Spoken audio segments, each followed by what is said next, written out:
Meus irmãos e irmãs, sejam bem-vindos. Hoje, eu convido a todos para mergulharmos juntos no coração da nossa fé, naquele mistério que é talvez o mais sublime de todos, a Eucaristia, o pão da vida. Vamos abrir o nosso coração, a nossa mente, para meditar sobre as palavras de Jesus lá no Evangelho de João e permitir de verdade que elas iluminem a nossa compreensão e, quem sabe, transformem a nossa vida. E tudo começa com uma pergunta. Uma pergunta que, na verdade, ecoa através dos séculos. A gente pode quase fechar os olhos e imaginar a cena. Lá na sinagoga de Cafarnaum, a multidão perplexa, discutindo entre si. Como é que ele pode dar a sua carne a comer? É uma pergunta que nasce do choque, sabe? Da incredulidade. É a pergunta da nossa razão humana quando ela dá de cara com o infinito. Essa pergunta revela o que a tradição da igreja chama de cafarnaísmo. O que é isso? É aquela interpretação puramente material, carnal, que tenta a todo custo encaixar o mistério de Deus nos limites da nossa lógica. É como tentar medir o céu com uma régua de escola. A gente acaba imaginando a Eucaristia como um ato de canibalismo, mas o mistério da fé não se desvenda assim. E aí vem a parte mais incrível. Qual é a resposta de Jesus para essa dúvida toda? Ele não simplifica. Ele não volta atrás. Pelo contrário, ele intensifica a sua revelação. Jesus eleva o discurso para mostrar que este pão não é só uma opção, não é um se quiser. É uma necessidade fundamental para a vida da alma.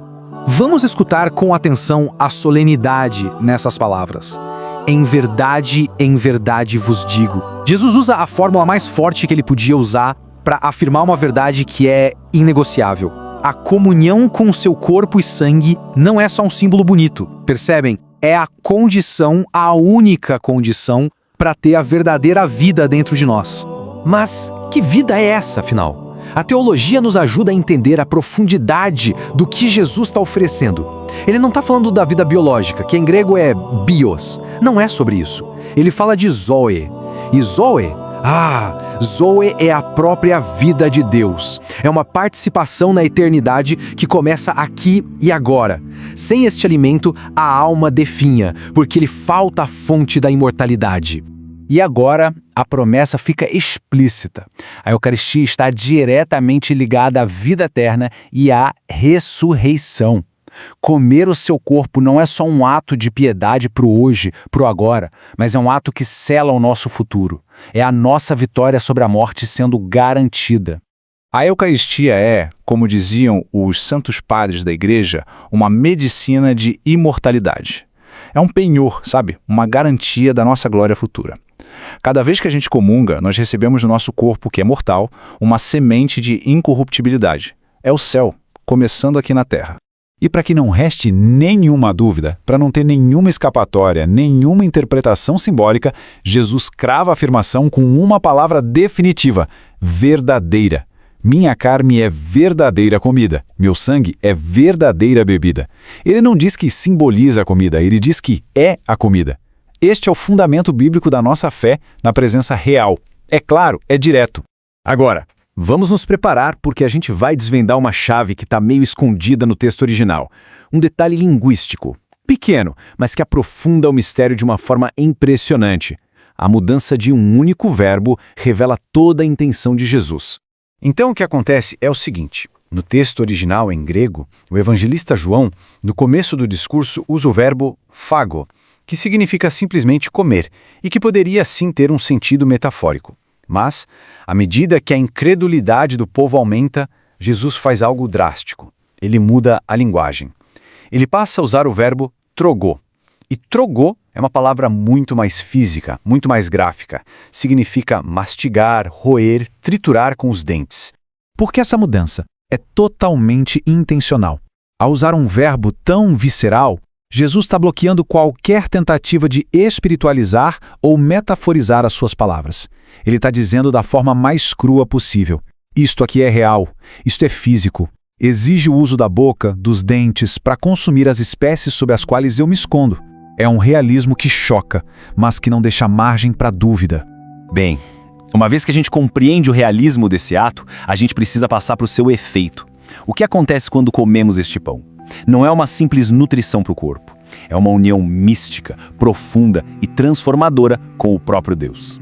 Aqui está o coração da comunhão, a permanência mútua. Prestem atenção nisso. Não se trata apenas de nós recebendo Cristo.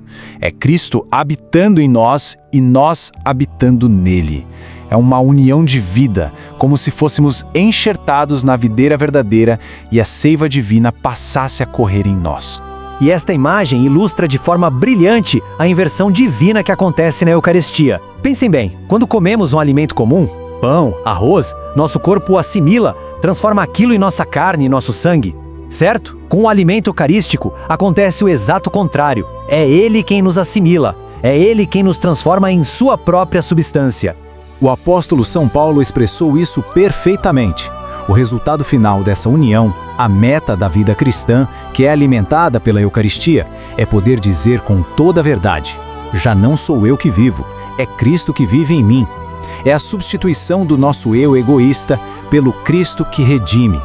Através da comunhão, a gente se torna Cristóforo. Essa palavra linda significa portador de Cristo. Nós levamos a presença real de Jesus no nosso corpo, nas nossas ações, nas nossas palavras, para o meio do mundo. A nossa vida se torna um sacrário vivo.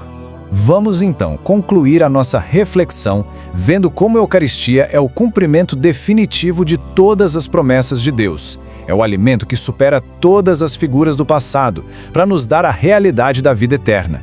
Jesus mesmo faz esse contraste de forma muito clara. O maná lá no deserto foi um milagre imenso, sem dúvida, mas sustentava apenas a vida biológica, e todos que o comeram, no fim, morreram. A Eucaristia, o verdadeiro pão que desceu do céu, não é uma figura, não é um símbolo.